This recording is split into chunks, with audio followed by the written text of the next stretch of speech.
6 months in, June says the sentence, "I think I'm falling in love with you." And something strange happens in Theo's body, not joy, not fear exactly, something closer to a door quietly closing. He says something warm but slightly off, "That's really sweet." And then, for the next 4 days, he is somehow always busy. Work is intense. He needs a quiet weekend. He'll call soon. Here's what almost nobody guesses. Theo isn't leaving because he feels too little. He's leaving because he felt too much, and his system has exactly one strategy for that. Welcome to episode 2, the avoidant one. From the outside, this looks like one thing: he doesn't care enough. That's the reading almost everyone makes, and it's the reading Theo himself half believes. But researchers have measured what's actually happening in these moments: heart rate, skin conductance, stress hormones. And here's the finding that changes the whole picture. Avoidant people often show high physiological arousal during relationship conflict, even while reporting that they feel fine and calm. The alarm is ringing. It just isn't reaching consciousness.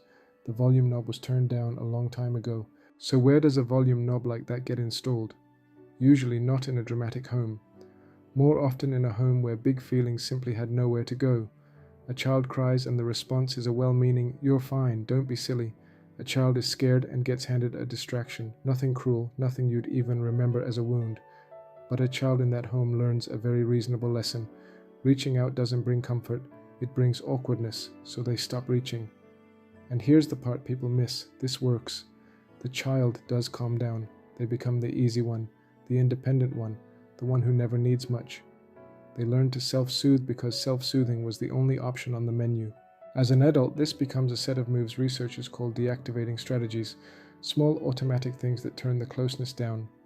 Focusing suddenly on a partner's flaws right after a good moment, thinking about an ex who was somehow perfect, needing space without being able to say what for, keeping one foot out of the relationship, feeling most affectionate when the other person is far away. And notice the timing, because it's the giveaway. These moves show up right after intimacy, not before it. The good night is what triggers the distance. Closeness itself is the alarm. Then comes the part that confuses everyone, including Theo. 10 days after he pulls away, June stops calling, and suddenly Theo misses her. Genuinely, painfully. He remembers everything he liked about her. He wants to reach out. This isn't fake. It's the system working exactly as designed. When she was close, the alarm said too much. When she's gone, the attachment need finally surfaces, because now it's safe. There's no one here to depend on. Avoidant people don't feel less love. They feel it most reliably at a distance. This pattern has a name: avoidant attachment, sometimes called dismissive avoidant. Roughly 1 in 4 adults leans this way, and it's worth saying plainly, this is not coldness, and it is not a character flaw. It's a survival strategy built by a child who learned that needs are best handled alone. 2 more things. If you recognize yourself here, notice that recognizing it at all is already something the strategy usually prevents. And if you recognize your partner here, this explains their behavior, but it doesn't obligate you to wait indefinitely. Understanding someone's pattern and accepting how it affects you are 2 separate decisions.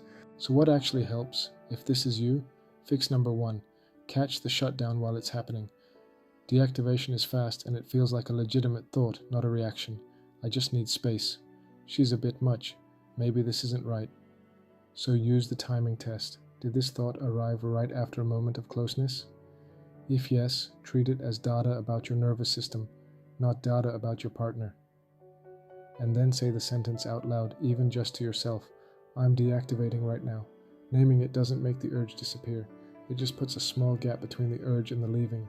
Fix number 2, and this is the one that actually changes relationships. Take space out loud, in small doses. The instinct is to disappear silently because explaining feels like being trapped. But silent distance is what does the damage. The other person doesn't experience it as space, they experience it as abandonment, and then they chase, which makes you retreat further. So replace vanishing with the sentence, I'm feeling overwhelmed and I need a couple of hours. I'm coming back and this isn't about you.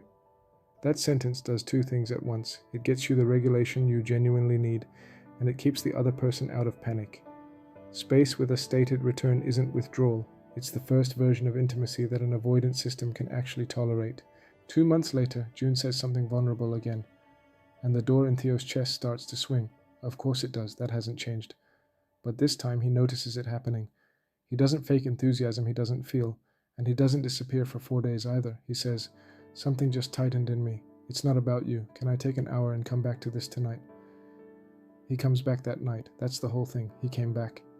The strategy didn't dissolve. He just started announcing it instead of acting it out. So here's your takeaway. If you're the one who pulls away, the distance isn't proof that you don't care. It's proof that closeness registers as danger, and that's a learned setting, not a life sentence. Catch the shutdown by its timing. Take space out loud, with a stated return. And if you love someone like this, their distance genuinely isn't a verdict on you, and you're still allowed to need more than they can currently give.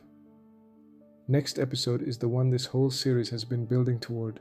What happens when the anxious one and the avoidant one find each other? Because they almost always do. Subscribe so you don't miss it. See you in the next one.